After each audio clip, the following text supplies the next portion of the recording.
For the first time in 100 years, a party won the House but couldn't elect a speaker. A speaker has not been elected. But wait, there is more. It dragged on and on and on. And this process previews the Republican Party dumpster fire to come. It's a shit show. This is Not My Party.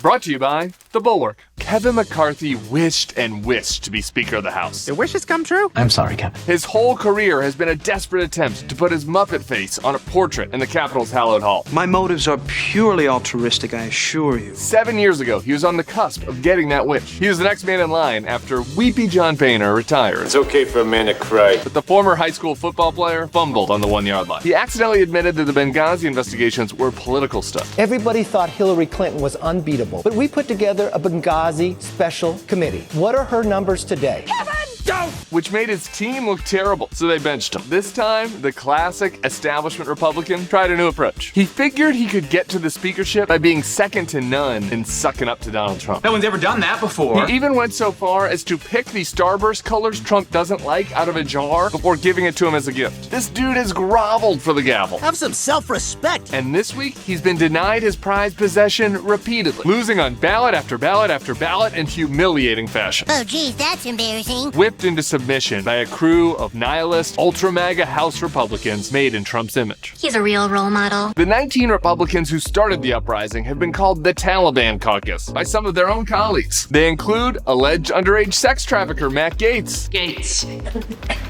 Donald John Trump. Mary Miller, who complimented Hitler in a pro-coup speech the day before the insurrection. Hitler was right on one thing. Shut your mouth. And Ralph Norman, who wanted Trump to declare martial law to stay in power. Yeah, he did misspell martial. Homophones are a bitch. What a goddamn circus! And the scariest part? This group of 19 demonstrated they have control over the other 203 House Republicans. By flexing their power, they demonstrated that the next speaker must accede to their demands. And the new speaker will be on a historically short leash. My house now, bitch! So expect stupid investigations, prosecuting Fauci, sabotaging Ukraine funds, shutting down the government, and whatever crazy fad comes next. Where's the laptop? The Republican leadership is so weak that they can't even deal with the new craziness surrounding George Santos. That's your real name. Who lied about his college degree, his work, his religion, everything. He claimed his mom died in 9/11. That's awful. Santos is wanted in Brazil for stealing a dying patient's checks so that he could buy shoes. What a piece of shit.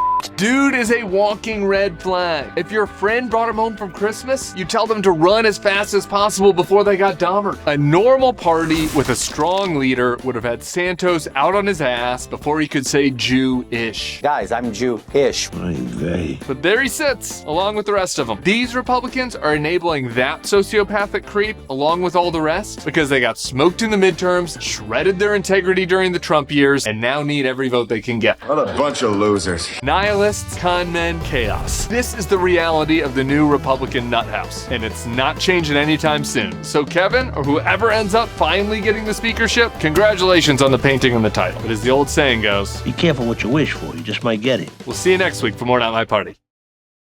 For more weekly episodes of Not My Party, smash that subscribe button.